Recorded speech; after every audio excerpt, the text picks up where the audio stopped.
¿Qué es suma de vectores por componentes rectangulares? Es cuando en el plano cartesiano, nos dan ángulos con sus respectivas magnitudes, en este caso que es vectores, y los vamos a sumar por componentes rectangulares. Resulta bastante sencillo identificarlo. ¿Por qué? ¿Qué es lo que surge en una componente rectangular?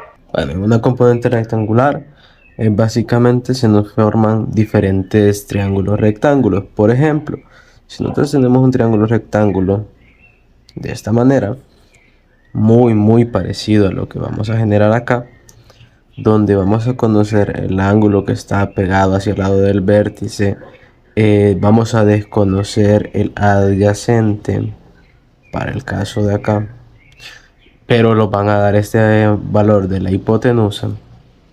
Ese triángulo rectángulo tiene que cumplir una condición, que se forme con el ángulo medido respecto a X. ¿Por qué? Para que conserve que el adyacente desconocido sea la componente rectangular en X y el opuesto desconocido sea la componente rectangular en Y. ¿De qué me va a servir eso? Me va a servir para generar las razones trigonométricas que voy a ocupar. Por ejemplo, si yo desconozco el adyacente, la razón trigonométrica que me relaciona adyacente es coseno. Coseno, en este caso, viene siendo dado por la fórmula siguiente.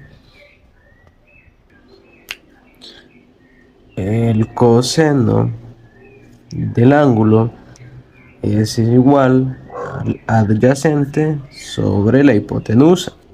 Pero de esto yo conozco dos cosas. Conozco la hipotenusa y conozco el adyacente. Entonces la componente en X o el adyacente X siempre va a ser igual al adyacente al producto de la hipotenusa o la magnitud del vector multiplicado por el coseno del ángulo. Ahora esto lo vamos a hacer en una tabla para seno, que serían las componentes en Y. Hacemos una deducción similar. No es necesario escribirlo porque esto es algo que ya podemos tomar como válido siempre y cuando que tomemos el ángulo positivo o el valor positivo del ángulo medido con respecto a X. Si aquí mide 37 y todo esto mide 90, pues el resto de acá debería de medir 53 grados. La magnitud va a ser la misma porque la comparten en común. Ahora, ¿cómo lo hacemos? Bueno, normalmente suelo hacer una tabla con componentes en X y una tabla con componentes en Y. ¿De qué estoy hablando? Componentes rectangulares. ¿Qué quiere decir? Valores que se van a presentar o prestar para X y valores que vamos a prestar o a tomar en cuenta para Y. Primero vamos a encontrar las componentes y después vamos a ir agregando el signo. Para el caso del vector A, voy a trabajarlo por fila. El vector A viene siendo magnitud de 12. Y como queda despejado, entonces sería la magnitud 12, es decir, la hipotenusa, coseno de ¿quién? Coseno de 53 grados. Ahora, este mismo vector, vamos a utilizar su magnitud para Y. ¿Qué sucede en Y? Pues básicamente es el seno. Misma idea, 12 seno de 53 grados. Estos valores los vamos a sacar posteriormente en la calculadora. Ahora hacemos lo mismo con el B. El B ya está el ángulo dado con respecto siempre a la horizontal, aunque esté en el cuarto cuadrante, eso no afecta. Dice que son 40. Entonces, su magnitud es de 15. Esto no importa si son metros, si son kilómetros, si son millas, si son centímetros, lo que sea. Siempre va a ser igual. 15 coseno de 40 grados.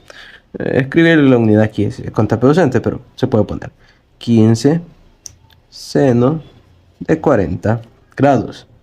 Falta uno, el C. Este dice que su magnitud es 6, el ángulo medido con respecto a X es 60. Entonces hacemos lo mismo. 6 coseno de 60 grados por el lado del componente en X. Ahora por el lado del componente en Y sería 6 seno de 60 grados. Falta un detalle muy importante, es los desplazamientos que dije que íbamos a corregir sin importar en el cuadrante que están. Signos X positivo, Y positivo. Entonces el primero es más, más. Voy a escribir el más, es innecesario, pero para tenerlo presente. Ahora en el segundo, componentes para el caso del vector B. X positivo, escribo positivo, no es necesario. Ahora en el caso del vector B, en el componente en Y o en el vertical, este punto se ha desplazado una parte en el Y negativo. Eso implica que el recorrido va a ser hacia abajo. El tercero, C. Negativo X, negativo Y. Bueno, coloco menos, menos. Ahora el trabajo que viene es un trabajo en calculadora. ¿Por qué en calculadora? Porque vamos a sacar esto en calculadora. Así que nos vamos a nuestra calculadora. Un par de cosas previas que tenemos que revisar es que la calculadora esté en grados, porque los ángulos que estamos usando son en grados. Entonces, si verificamos eso, debería de darnos el resultado correcto. Ya tenemos los signos, así que los vamos a colocar en esta suma. Vamos a encontrar el resultante en X y el resultante en Y, es decir, la componente rectangular para X y para Y. Otra forma de verlo, un cateto, que sería horizontal, y un cateto vertical para el nuevo triángulo rectángulo resultante. Sumamos para X, ingresamos como tal y como está.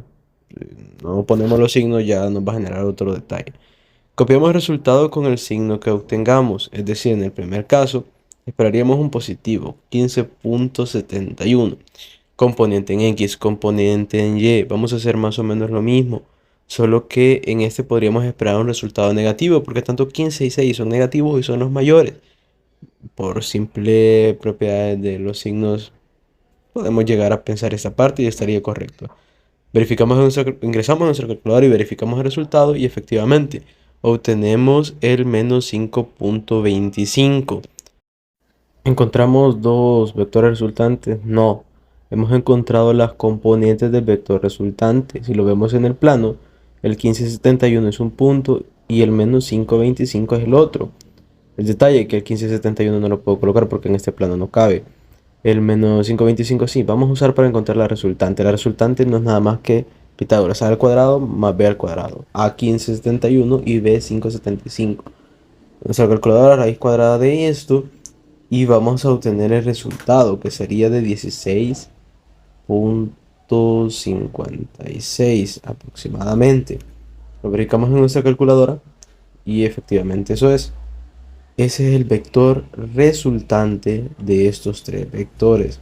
Si queremos conocer el ángulo, pues solo arco tangente de Y sobre X y hemos encontrado el ángulo. Cosa que no es necesario porque normalmente lo que nos piden es el vector resultante, a menos que nos pidan el sentido y la orientación, cosa que ya es algo distinto.